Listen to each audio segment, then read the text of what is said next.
Hello and welcome to the Earls Court Exhibition Centre, the new home of the Mind, Body, Spirit Festival.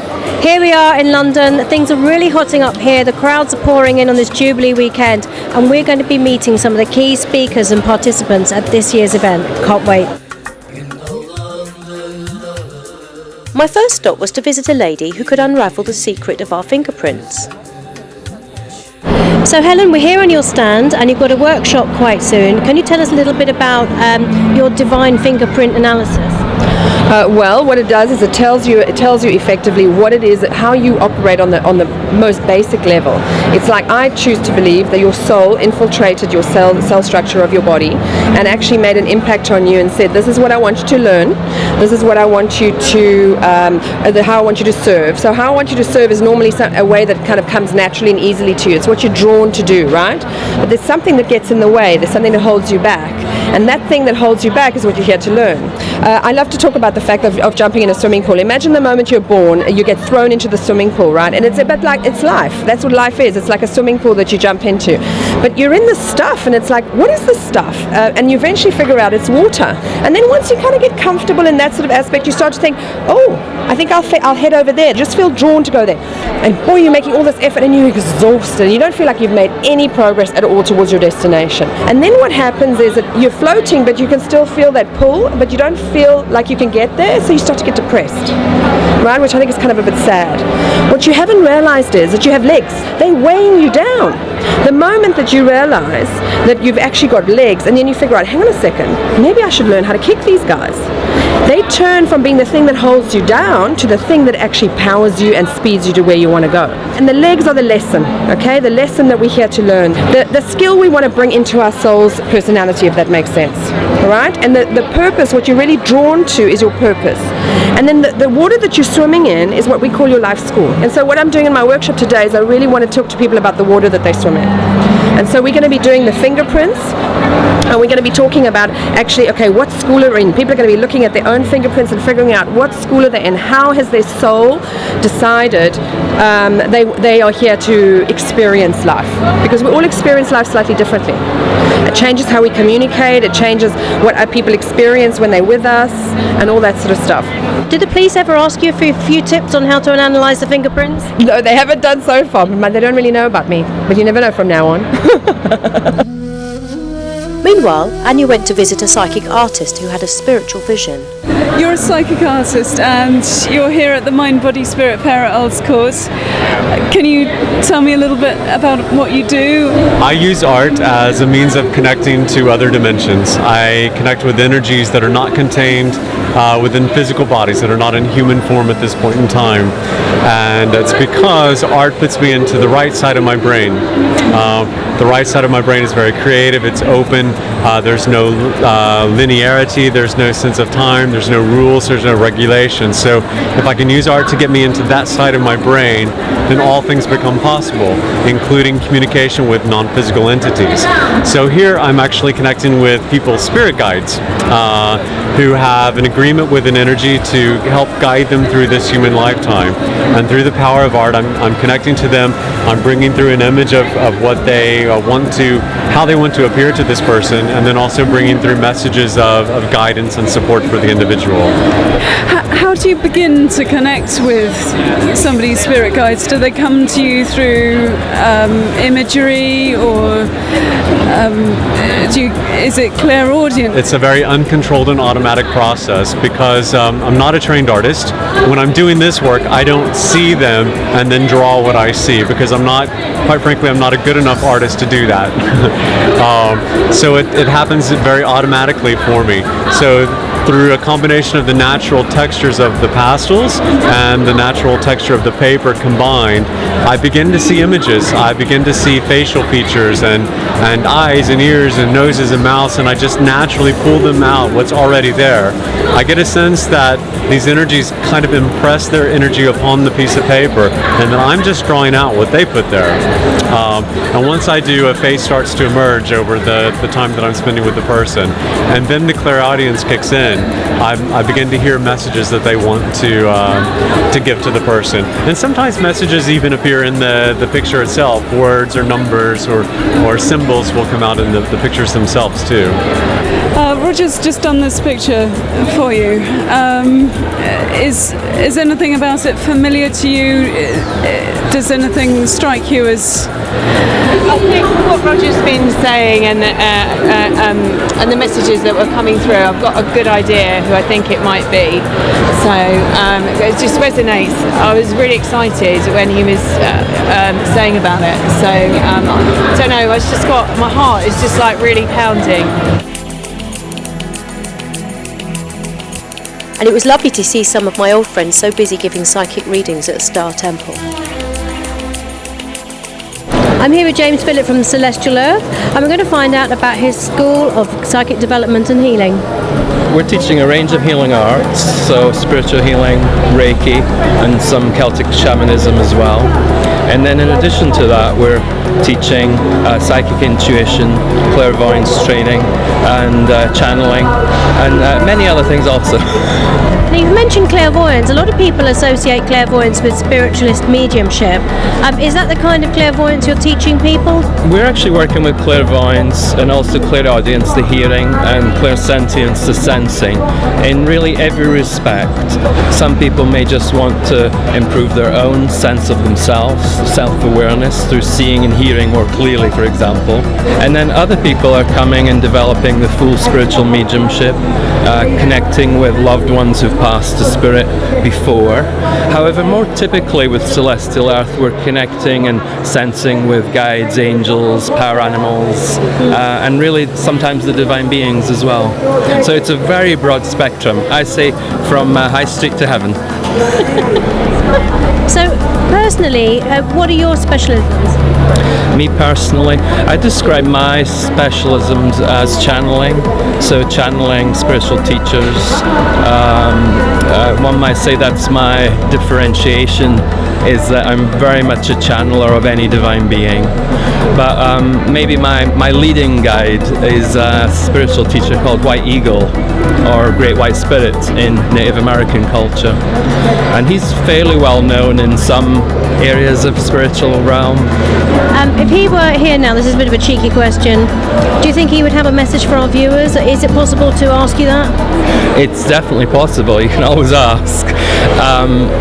Yeah, let's just see. So White Eagle just comes forwards to make a talk, and what White Eagle says is it's all about love. It's all about love, and there are so many modalities and methods and practices. There's so many religions, and what he wants to say is that we should all accept everything as equal vehicles to coming to the peace. There are many ways to access the divine. Absolutely. Anya, with her passion for colour, was drawn to this beautiful artwork. Hi, and you're speaking with Psychic Oracle. Have you anything to say about your beautiful pictures that you have here? Well, I would like to say that it feels very auspicious to be here just as we're going into this very amazing Venus transit. So I'd say that my paintings are very much inspired by love of the Divine Mother, and they are about sacred therapeutic art. Yeah, I work on silk originally, and then basically these are printed onto canvas, and then I paint onto them again. So it's all different levels. This divine artwork was a feast for our eyes, but now it was time to discover angelic sound. Hi Stuart, now we've caught you here at the end of a very busy day at the Mind Body Spirit Festival here in London, in Earl's Court.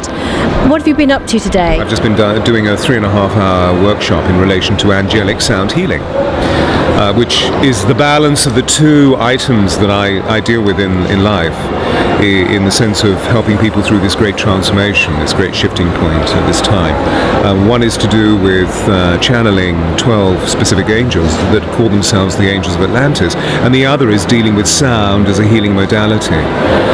And what's interesting is that when we look into the countenance of angels, particularly in the Renaissance period, they mostly, in the great paintings of Giotto and Raphael, they mostly have their mouths open, singing, or they have trumpets.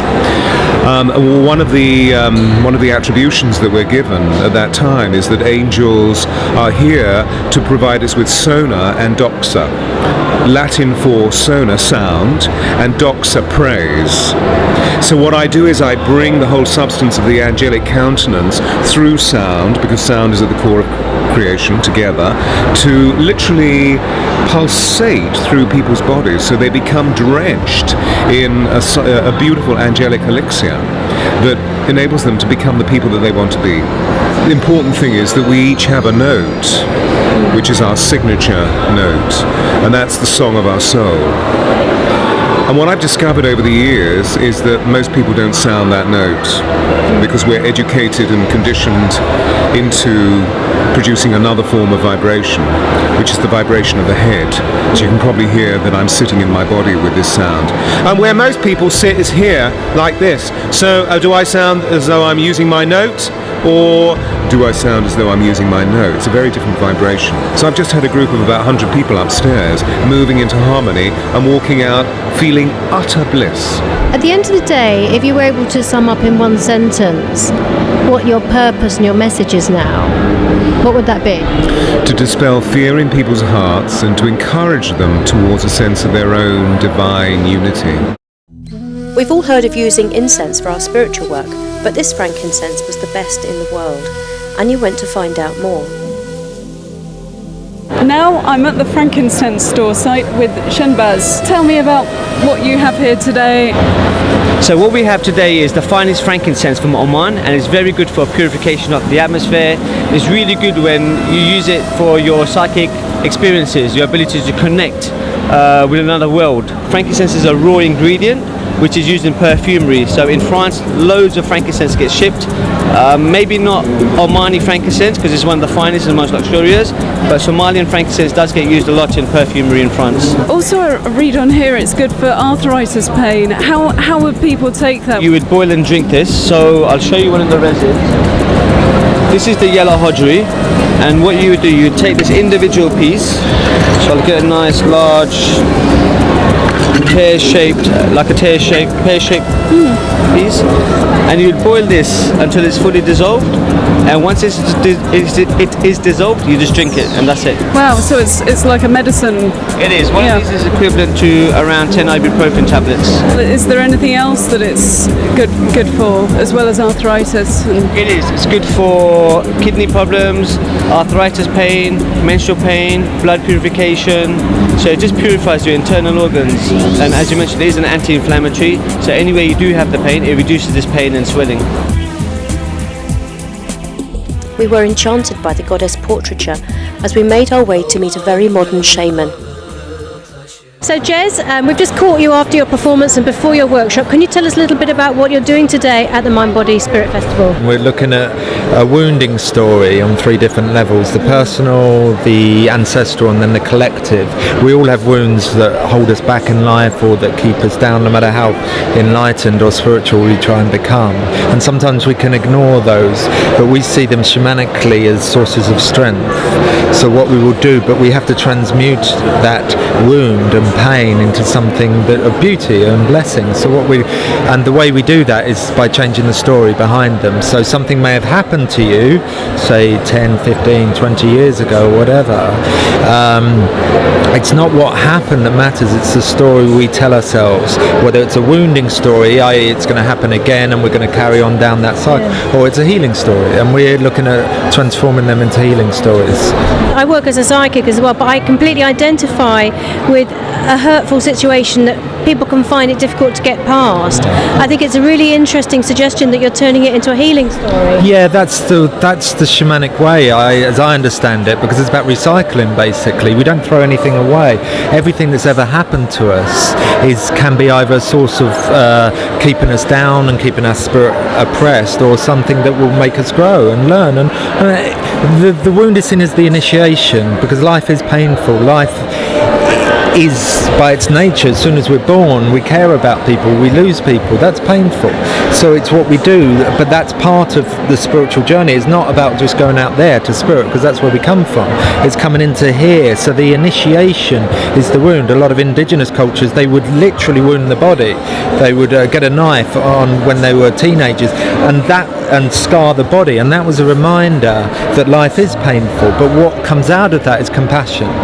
And that's what the role of the shaman really is, to have compassion for other, because you can only really go and you can only really help others, especially in a healing scenario, if you know that pain yourself, unfortunately. It's not about trying to be a compassionate person, it's about understanding yourself and understanding we're all human and we're all trying our best, and then that healing, and that will breed compassion. So we feed it like little seeds as opposed to just trying to be something. But it's not really what people are born with in terms of, or brought up with in terms of their expectation. I think the disappointment a lot of people experience is the fact that they expect it all to be wonderful. Yeah, exactly. And disillusionment is such an important part of the spiritual process, because I think anyone gets onto this path, we can get on with a lot of illusions or myths that this is going to suddenly sort our life out and we're going to be wonderful, happy people forever.